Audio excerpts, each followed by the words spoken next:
Loh, Mung, kok kamu gak kaget sih? Kagak lah, udah ya.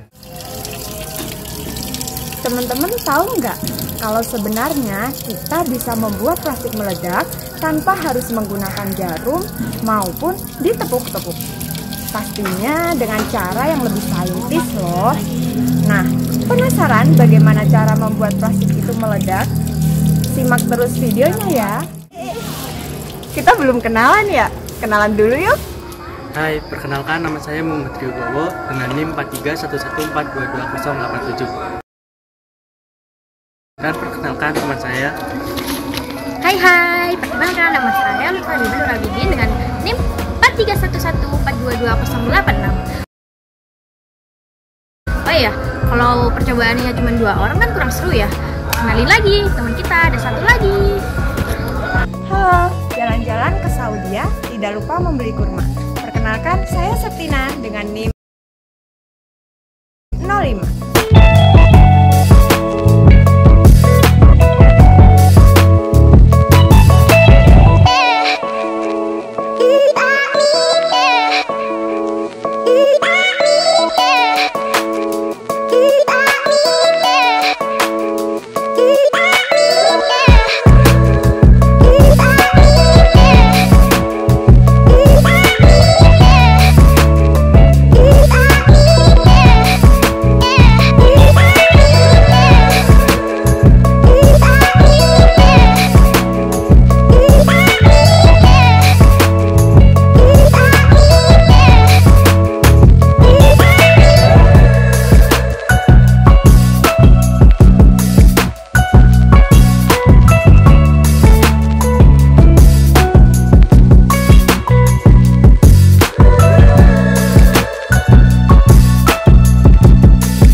Pada eksperimen bom air ini, yang berperan sebagai sistem adalah soda kue dan campuran air panas dengan cuka.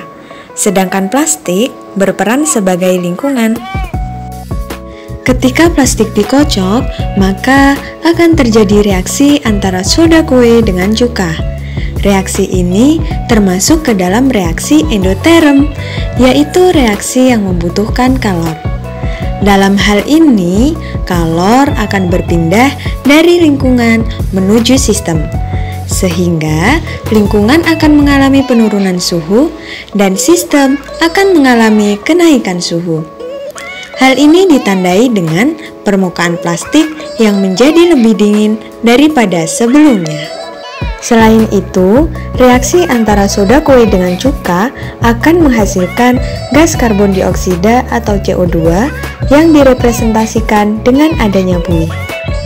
Seperti yang diketahui bahwa setelah dikocok, plastik akan mengembang.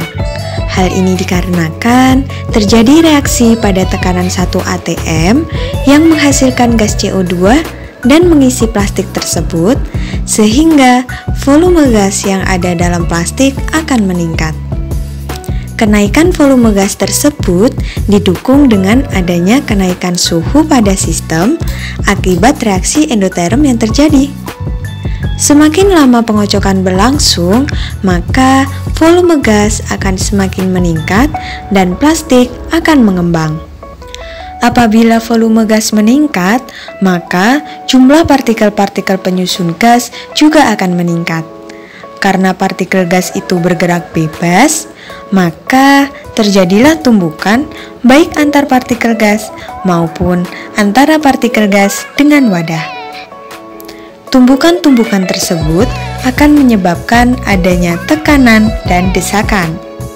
Karena plastik dalam keadaan tertutup, sedangkan desakan dari gas akan terus meningkat seiring dengan kenaikan volume dan suhu, maka semakin lama plastik tidak dapat menahannya, dan akhirnya terjadilah ledakan.